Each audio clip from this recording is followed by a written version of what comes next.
By Helen Briggs, BBC News. Image copyright Julian Hume. Image caption: The dodo lived on the island of Mauritius until it died out about 350 years ago. Scientists are piecing together clues about the life of the dodo, hundreds of years after the flightless bird was driven to extinction.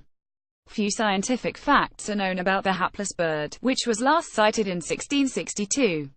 A study of bone specimens shows the chicks hatched in August and grew rapidly to adult size. The bird shed its feathers in March, revealing fluffy grey plumage recorded in historical accounts by mariners. Delphine Angst of the University of Cape Town, South Africa, was given access to some of the dodo bones that still exist in museums and collections, including specimens that were recently donated to a museum in France. Her team analyzed slices of bone from 22 dodos under the microscope to find out more about the bird's growth and breeding patterns. Before our study we knew very little about these birds, said Dr. Angst. Using the bone histology for the first time we managed to describe that this bird was actually breeding at a certain time of the year and was molting just after that. Image copyright Agnes Angst. Image caption: Reconstruction of the dodo. Much of what we know from paintings is inaccurate. The scientists can tell from growth patterns in the bones that the chicks grew to adult size very rapidly after hatching from eggs around August. This would have given them a survival advantage when cyclones hit the island between November and March, leading to a scarcity of food. However, the birds probably took several years to reach sexual maturity, possibly because the adult birds lacked any natural predators. The bones of adult birds also show signs of mineral loss, which suggests that they lost old damaged feathers after the breeding season. Ancient mariners gave conflicting accounts of the dodo, describing them as having black down or curled plumes of a grayish color. The research published in Scientific Reports backs this historical evidence. The dodo was quite a brown-grey bird, and during the molting it had downy, black plumage, explained Dr. Angst.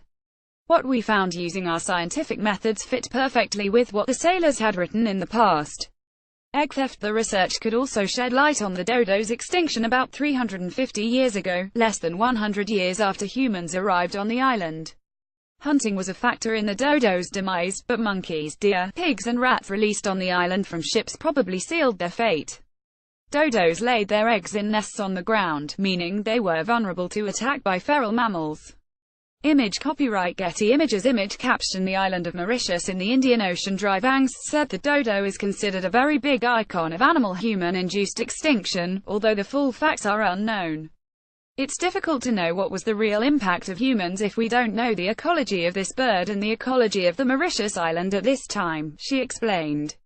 So that's one step to understand the ecology of these birds and the global ecosystem of Mauritius, and to say, okay, when the human arrived, what exactly did they do wrong and why did these birds become extinct so quickly?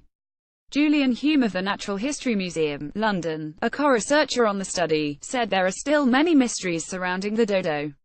Our work is showing the seasons and what was actually affecting the growth of these birds because of the climate in Mauritius, he said. The cyclone season, when often the island is devastated with storms, all the fruits and all the leaves are blown off the trees, is quite a harsh period for the fauna, the reptiles and the birds on Mauritius. The dodo, which is related to the pigeon, evolved on Mauritius. However, bone samples are rare, making it difficult to trace the evolutionary process. Although many specimens of the dodo ended up in European museums, most were lost or destroyed in the Victorian era. Follow Helen on Twitter.